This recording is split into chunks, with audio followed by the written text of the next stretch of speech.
Good night বন্ধুরা, আজকে আমি তোমাদেরকে দেখাবো ঐতিহাসিক শাপলা চত্বর। লাখো কোটি উলামায়ে কেরামের রক্তে যেখানে রঞ্জিত হয়েছিল, যেখানে শহীদ হয়েছিল, সেই আজকের ঐতিহাসিক শাপলা চত্বর দেখতেছো আমার পিছনে। তো আজকে আমি তোমাদেরকে ভালোভাবে দেখাবো, সম্পূর্ণ ভিডিও দেখো। সেই দেখতেছো ঐতিহাসিক শাপলা চত্বর, যেখানে 2013 সালে নির্মমভাবে উলামায়ে কেরামদেরকে হত্যা করা হয়েছিল।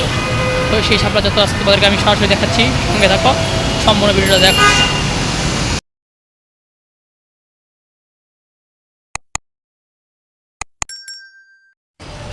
এটা হচ্ছে সেই শাপলা চত্বর, ঐতিহাসিক শাপলা চত্বর যাকে বলা হয়, যাকে শহীদ চত্বর বলে নামকরণ করা হয়েছে। এটা ঢাকা মতিঝিলের বৃহত্তম জায়গা শাপলা চত্বর। এখানে 2013 সালে গণহত্যা হয়েছিল। স্বৈরাচারী সরকার রাতের অন্ধকারে কারেন্ট বন্ধ করে দিয়ে, নেট বন্ধ করে দিয়ে লাখ লাখ মায়ের বুক খালি করেছিল।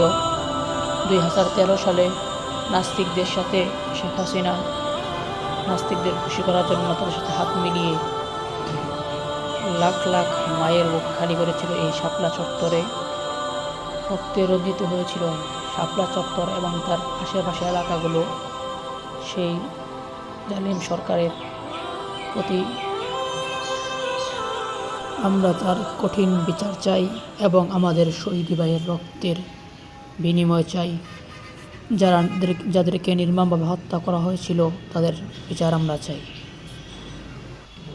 শাপলা চত্বরে যারা জীবন দিয়েছে সেই শহীদ ভাইদের জন্য যেন দোয়া করি আমরা।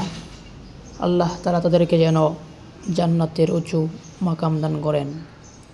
আর আমরা তার পাশাপাশি অবগত থাকব, যখন ইসলাম বিরোধী কোনো কাজ কোনো নাস্তিক করবে আমরা তার প্রতিবাদ করব।